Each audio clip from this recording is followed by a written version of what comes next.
During World War II, the Nazi German submarine named U-1206 was hiding in the North Sea.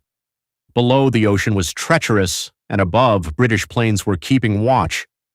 At that moment, the submarine's captain went to use the toilet and accidentally opened the wrong valve.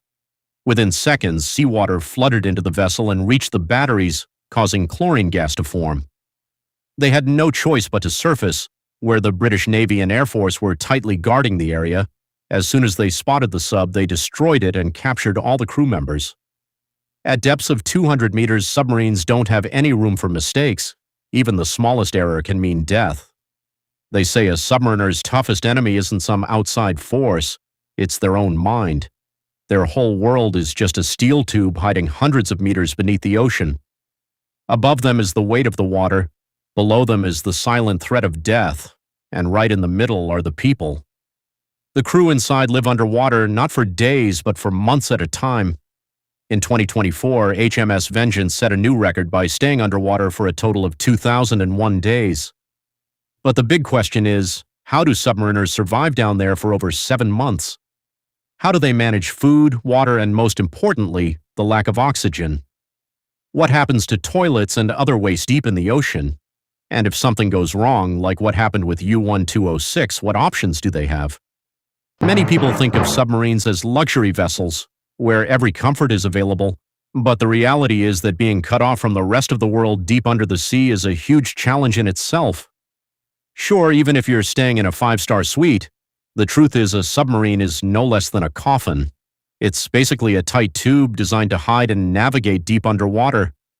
Inside, the space is so cramped that it's hard for 2 people to move around comfortably. We're talking about Navy submarines, which might look pretty big from the outside, but inside they house engines, supplies for months, and surprisingly enough, space for over 130 crew members. To put it in perspective, a regular prison cell gives a prisoner about 80 square feet of space, but on a submarine, each crew member gets only about 20 square feet. So you could say submariners aren't really going on a mission. They're more like being locked up for 6 to 7 months. There's basically no concept of privacy here. Everyone's personal space only extends up to their shoulders. At all times, someone's shoulder is bumping into someone else's. And this is where submariners face their first challenge: claustrophobia. It's a condition where people get scared in tight spaces. They have panic attacks, their heart races, and their brain doesn't function properly.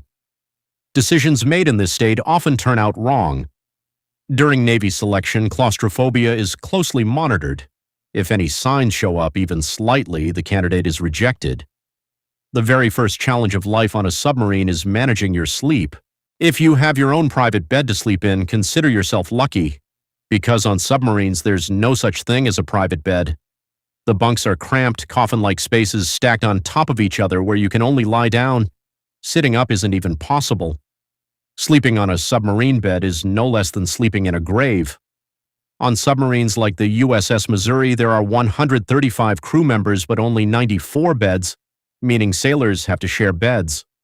They use a system called hot bunking. When one sailor gets up for duty, another finishes theirs and jumps right into that same warm bed.